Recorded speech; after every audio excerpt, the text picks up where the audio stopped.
Juan Lourenço, qui a annoncé que des progrès avaient été réalisés en vue de faire cesser les tensions entre le Rwanda et la RDC. Il a annoncé un cessez-le-feu, une feuille de route.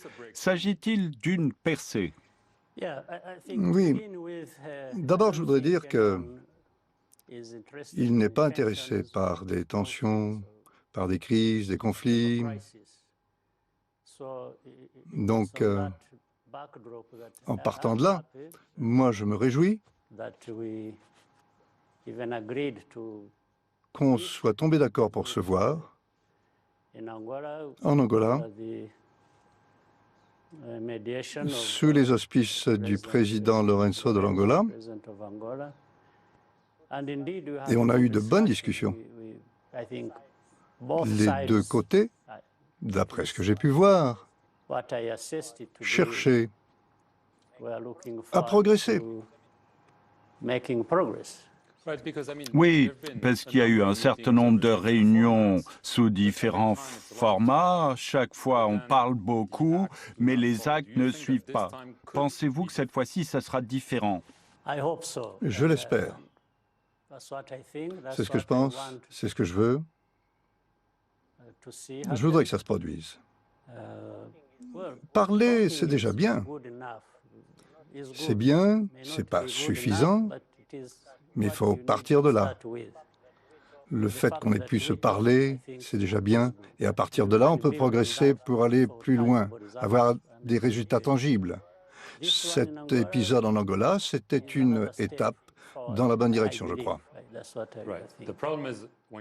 Le problème, c'est que lorsque vous parlez de résultats concrets, depuis cette réunion, il y a quelques jours, les combats ont repris dans l'est de la RDC entre le groupe de rebelles M23, le gouvernement de la RDC, qui accuse déjà le M23 et le Rwanda de ne pas avoir respecté leurs promesses.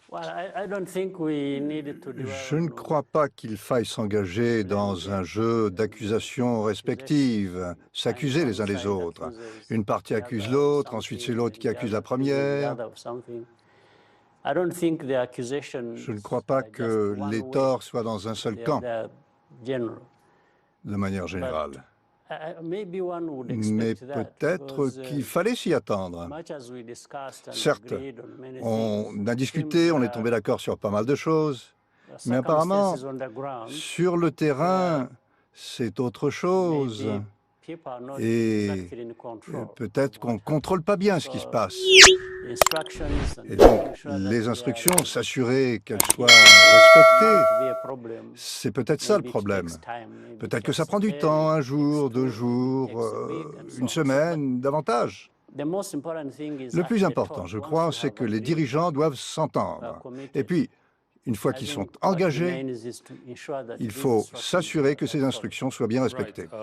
Oui, tout à fait, parce que un des points de cette feuille de route qui comporte 6 points élaborés à Luanda, un cessez-le-feu immédiat des hostilités par le M23, le retrait aux positions prises ces dernières semaines ou mois, eh bien, ils ont d'ores et déjà dit que la réunion n'est qu'illusion, ils ne se sentent pas liés par cette réunion, alors c'est peut-être un problème de communication ou c'est peut-être un problème plus large parce qu'ils ne sont pas d'accord avec ce qui a été décidé. Je voudrais simplement faire une petite correction. Moi, j'aurais cru que c'était évident, mais quand même. Quand il y a des combats, il y a différentes parties qui se battent. Ce n'est pas une seule partie. Donc, quand on parle d'un cessez-le-feu, eh bien, c'est un cessez-le-feu entre les parties qui se battent entre elles. Ce n'est pas seulement le M23, c'est les parties, le M23 et ses adversaires. C'était la correction que je voulais apporter. Donc, les militaires congolais.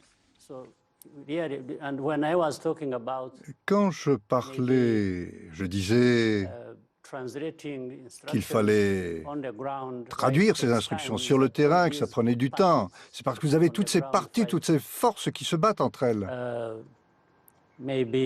Et peut-être que là, certes, elles reçoivent des instructions, mais un peu de travers, elles sont déformées. C'est pour ça que je disais que ça prend un peu de temps. Mais je crois qu'il faut néanmoins aller de l'avant et s'assurer que ces instructions soient bien respectées concernant le cessez-le-feu. Dans d'autres circonstances, qu'est-ce qu'on ferait? On enverrait des gens sur le terrain pour s'assurer précisément que le contenu des conversations soit bien mis en œuvre. Mais ce n'est pas le cas actuellement. C'est compréhensible.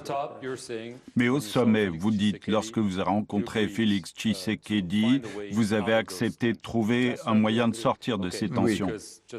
Très bien, parce que dans le Financial Times, on lui a posé la question à propos d'une guerre éventuelle entre la RDC et le Rwanda. Il a dit qu'on ne peut pas l'exclure si les actions provocatrices du Rwanda se poursuivent. C'est donc clairement une menace à peine voilée. Je n'aime pas beaucoup parler de manière aussi désinvolte de la guerre. Il vous l'a dit lorsque vous l'avez vu à Luanda. Non. Non, mais il l'a peut-être répété. Mais je l'ai lu dans le Financial Times.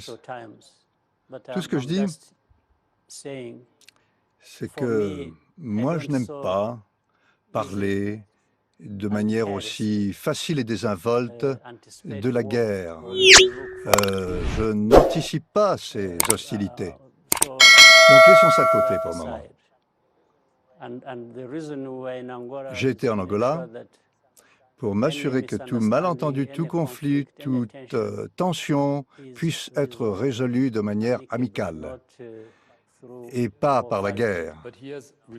Oui, mais il a à maintes reprises dénoncé l'agression du Rwanda contre son pays. L'ambassade américaine à Kinshasa a affirmé il y a quelques jours qu'elle était très inquiète, je cite, par la présence signalée de troupes rwandaises en RDC. Les États-Unis sont un allié clé du Rwanda. Lorsqu'ils disent que vous êtes en RDC, quelle est votre réponse? Moi, je réponds ceci. Je suis toujours surpris dans ces conflits, par exemple le conflit au Congo. Les gens vont tout de suite accuser le Rwanda. Même les Américains? Oui, tout le monde. Je parle de ceux qui font des accusations. Les accusations sont infondées? Laissez-moi terminer, s'il vous plaît. Le Rwanda est accusé par les États-Unis, par d'autres, mais on ne parle pas. Tout le monde. Personne ne parle.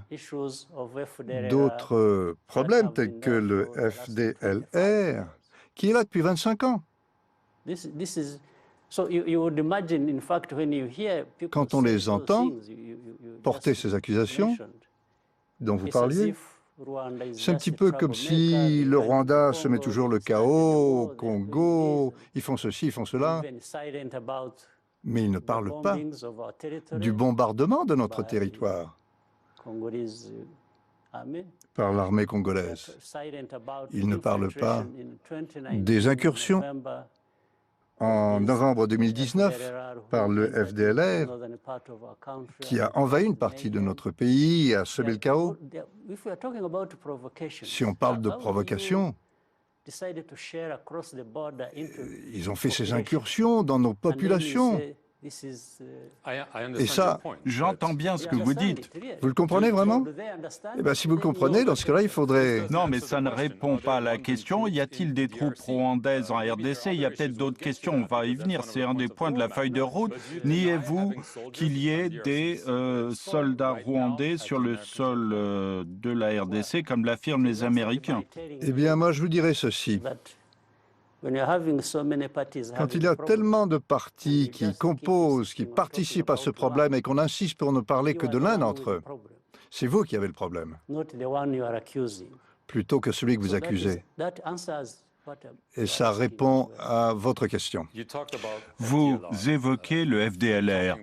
Vous en parlez depuis de nombreuses années. Alors, un des points de cette feuille de route qui comporte 6 points, c'est de vaincre le FDLR et les groupes dissidents. Alors, bien entendu, compte tenu du fait que ça dure, vous le dénoncez depuis des années, pensez-vous que sur ce point-là, il y a de réels progrès ou de simples paroles en l'air?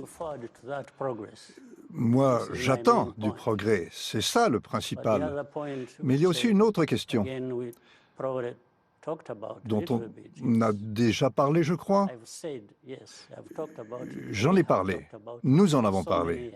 Depuis tant d'années. Mais pourquoi est-ce que les gens ne nous écoutent pas? À chaque fois, c'est un autre problème et pas celui-là. Alors, est-ce que les partis ont décidé que ce problème devrait rester figé ad vitam aeternam et s'attendre à ce qu'il n'y ait pas de conséquences? De conséquences de l'action de ce FDLR qui effectue des incursions au Rwanda? Est-ce que vraiment c'est ce qu'ils pensent sérieusement? Qu'en est-il des affirmations répétées par les autorités congolaises selon lesquelles le Rwanda soutient le M23? Elles disent, Félix Tshisekedi indique dans le même entretien que si le Rwanda ne l'avoue pas, il y a des intentions cachées. C'est une longue histoire. Tout d'abord, le M23, ce n'est pas le problème du Rwanda. Ce ne sont pas les Rwandais. Nous, on n'a pas besoin d'eux pour quoi que ce soit. Deuxièmement, l'histoire du M23 est bien connue. On en a parlé avec le président Tshisekedi, avec le gouvernement notamment. Et ce ne sont pas des gens qui sont venus du Rwanda. Alors, pourquoi est-ce qu'on va mélanger ce problème du M23 avec le problème du Rwanda? J'en sais rien. Parce que eux affirment que vous les soutenez financièrement, militairement, qu'ils sont des armes bien plus puissantes. Même l'ONU le dit. C'est ce qu'ils disent, c'est ce qu'ils disent. S'agit-il de mensonges? Vous le niez catégoriquement? Je ne voudrais pas qu'on s'apesantisse trop là-dessus parce qu'on n'a pas tellement de temps. C'est un problème complexe, je vous en ai parlé, je vous ai dit, il y a beaucoup de partis qui participent.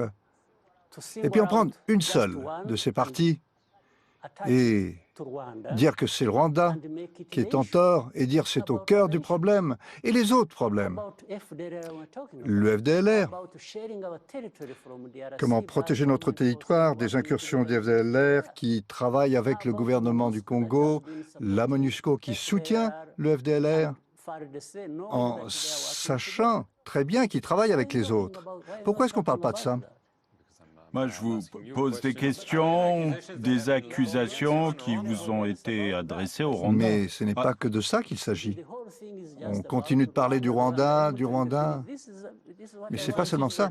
En 2013, si je me souviens bien, vous avez reçu un appel à l'époque du président Obama à propos de cette question. Avez-vous reçu des appels du président Biden, du secrétaire d'État Blinken pour calmer la situation ces derniers jours? De préférence pas, parce que ça ne mènerait à rien. Qu'ils appellent ce qu'ils veulent, qu'ils m'appellent moi, et peut-être que quelqu'un leur donnera la réponse qu'ils recherchent. Voici ce que je dis. En fait, on n'a besoin que d'une logique simple, on a besoin de raisonner. Ce problème, on l'a déjà connu en 2012-2013, et on le retrouve 10 ans plus tard. Qu'est-ce qui a mal tourné d'après vous? Je voudrais que quelqu'un me dise pourquoi. Ce problème, en fait, d'après moi, c'est un problème qu'on peut résoudre facilement. Pourquoi est-ce que ça reste pendant 10 ans, ça revient? En fait, une partie du problème, on la connaît depuis 25 ans. Et la communauté internationale, en fait, tout le monde, a dépensé tellement d'argent à en parler de ce problème, en disant c'est le Rwanda. Et puis on le retrouve, ce problème, en 2022. Pensez-vous vraiment que ce soit le Rwanda qui soit incriminé? On peut voir que le problème gît ailleurs. En RDC.